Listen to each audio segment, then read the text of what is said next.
Sabe, é impressionante como essa busca por otimização, por, por melhorar tudo, né? Acabou invadindo todas as áreas da nossa vida, até mesmo a espiritualidade. E é sobre isso que a gente vai falar hoje. Vamos mergulhar nos argumentos de um livro que questiona justamente essa tendência, essa mistura de fé, ciência e essa nossa busca sem fim por resultados. E a grande questão que fica no ar, a pergunta que vai guiar toda essa nossa análise, é bem essa. Será que dá para hackear a espiritualidade para ter resultados melhores? Olha, essa pergunta ela já mostra uma tensão que está muito presente hoje em dia, né? E é isso que a gente vai explorar agora. Para a gente entender o cenário, é só olhar em volta, né? A gente vive num mundo que é meio obcecado por otimização, por life hacks.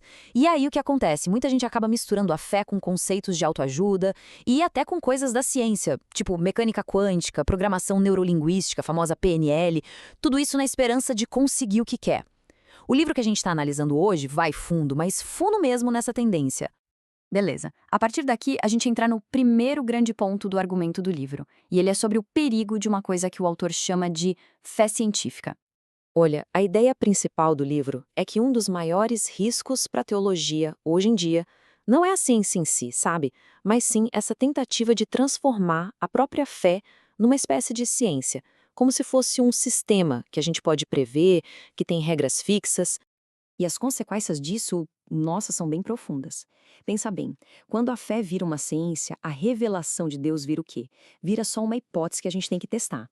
A graça deixa de ser um presente e vira um mecanismo que a gente tem que ativar. A oração, vira um método, um passo a passo.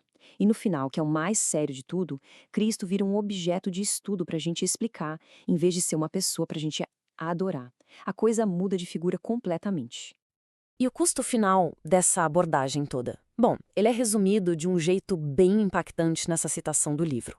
A ideia é que, ao tentar transformar a fé num sistema que a gente possa explicar, a gente paradoxalmente acaba tirando dela a sua essência, né? Aquilo que a define, a confiança naquilo que a gente não pode controlar, nem dissecar.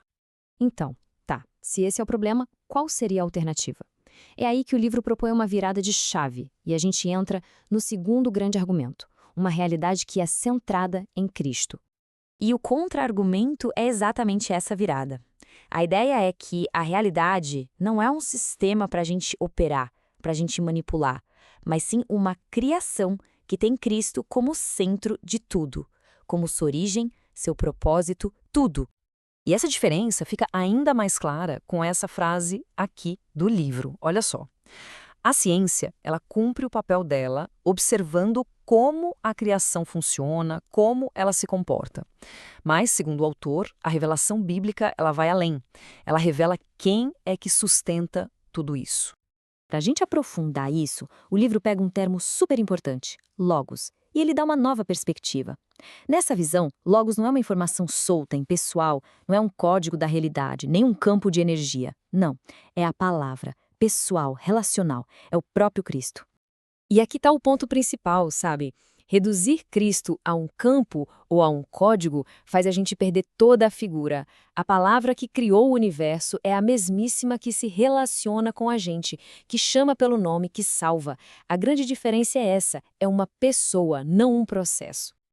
Ok, mas e na prática, como é que essa visão se aplica? Bom, ela muda radicalmente o nosso jeito de entender a fé. E o livro apresenta isso como uma pergunta fundamental, um contraste bem claro. A fé é uma ferramenta ou é confiança? A diferença é gritante, olha só. De um lado, a gente tem a fé como uma ferramenta, sabe? Uma força que se usa para tentar controlar os resultados e que é medida pelo que a gente consegue ver. Do outro lado, a gente tem a fé como confiança, ou seja, uma resposta de obediência que descansa numa promessa e, o mais importante, que sustenta um relacionamento, não importa o resultado. Com isso, a pergunta principal muda completamente de figura. Não é mais, será que a fé funciona? A pergunta passa a ser, será que a fé honra a Deus? Percebe? É uma troca de uma visão utilitária por uma visão de relacionamento, de reverência. E essa ideia fica ainda mais forte com essa citação do livro. A fé bíblica, segundo o autor, não é uma máquina de gerar resultados. A função principal dela é sustentar o relacionamento com Deus. Principalmente naqueles momentos em que os resultados que a gente tanto espera não vêm. E tudo isso leva a gente para a conclusão do argumento, que resume a lição principal dessa perspectiva toda. O reino de Deus é algo para ser vivido e não para ser operado. Então a conclusão do livro é que a vida cristã não tem nada a ver com dominar uma técnica para operar um sistema espiritual. Sabe, como se a gente fosse, sei lá, engenheiro da realidade. Pelo contrário, tem a ver com aprender a viver dentro de um relacionamento, ser guiado por uma consciência de quem se é, de identidade, de filiação.